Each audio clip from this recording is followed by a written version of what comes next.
selengkapnya sebagai berikut. Pada hari Selasa tanggal 10 Januari 2023, sekira pukul 12:30 waktu Indonesia Timur, tim penyidik mendapatkan informasi terkait dengan keberadaan tersangka LE yang sedang berada di salah satu rumah makan di kota. Selanjutnya melakukan penangkapan.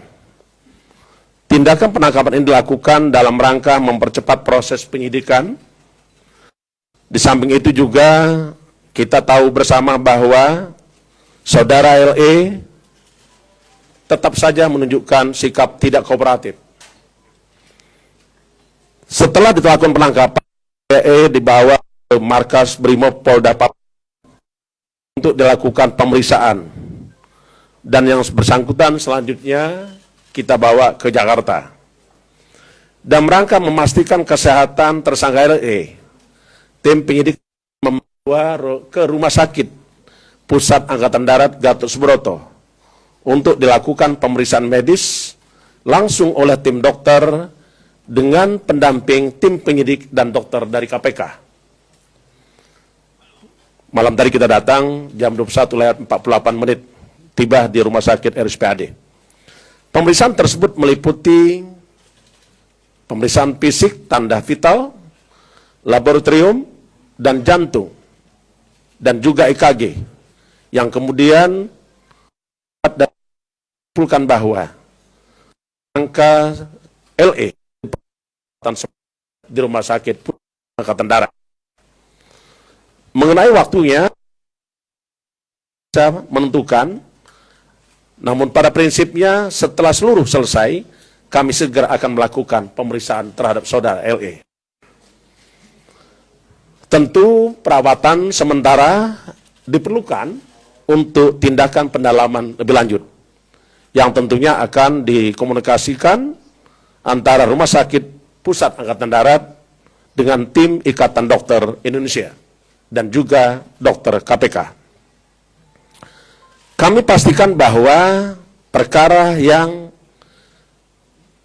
sedang kita tangani ini tetap kita lanjutkan dengan berpedoman kepada ketentuan prosedur hukum dan peraturan perundang-undangan yang berlaku.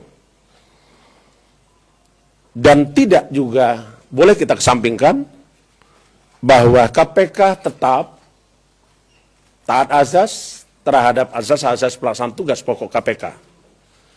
Kita bekerja untuk kepentingan umum, memastikan kepastian hukum dan keadilan dilakukan secara transparan dan proporsionalitas, dan kita sampai kapanpun akan tetap menjunjung tinggi hak-hak asasi manusia.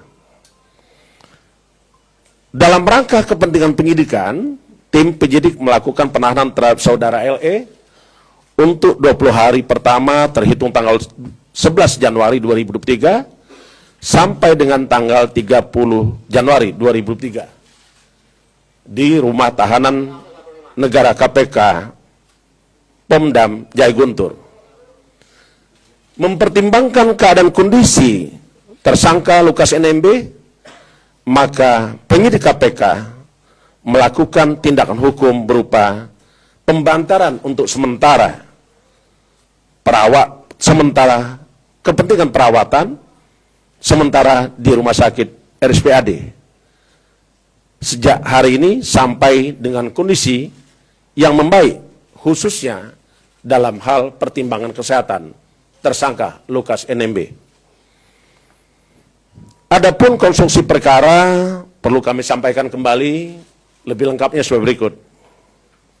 Tersangka Lukas NMB di tahun 2013 pertama kali dilantik sebagai Gubernur Papua untuk periode 2013-2018 dan terpilih kembali pada tahun 2018 sampai dengan 2023.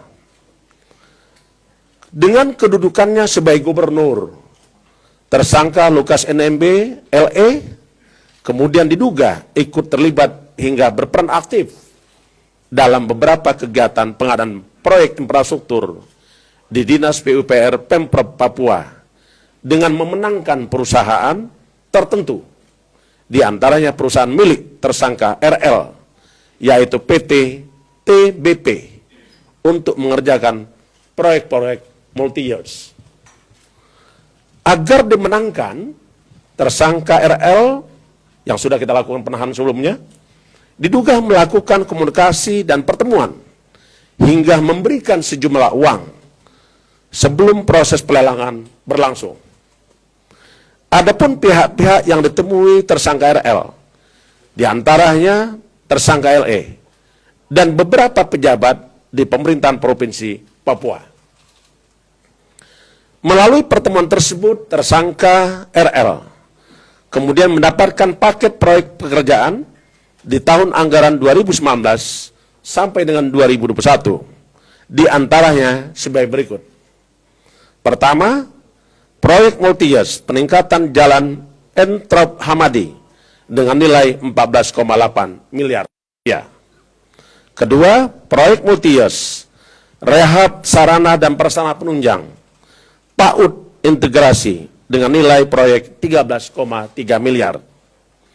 Ketiga, proyek multi-years penataan lingkungan Venus menembak outdoors Auri dengan nilai proyek 12,9 miliar. Berdasarkan hasil pemeriksaan, penyidik menyimpulkan bahwa ada kesepakatan yang disanggupi di antara tersangka RL untuk diberikan yang kemudian diterima tersangka LE dan beberapa pejabat di Provinsi Papua. Di antaranya adanya pembagian presentasi proyek hingga mencapai 14% dari nilai kontrak setelah dikurangi nilai PPH dan PPN.